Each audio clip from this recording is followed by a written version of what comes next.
दोस्तों नमस्ते। आप लोग कैसे हैं? हम ठीक है, आप भी लोग ठीक है होंगे। एक छोटा सा गीत गाती हूँ शादी वाला। साड़ी पर मीना बैठा दो हमारे राजा, साड़ी पर मीना बैठा दो हमारे राजा।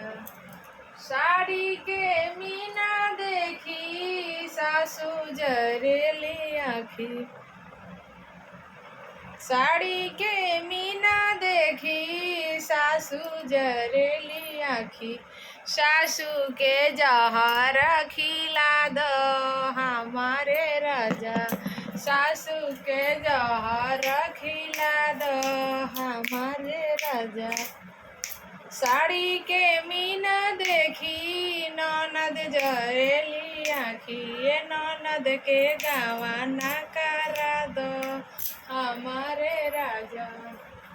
साड़ी के मीना देखी टोला जड़ेला आँखी, साड़ी के मीना देखी टोला जड़ेला आँखी।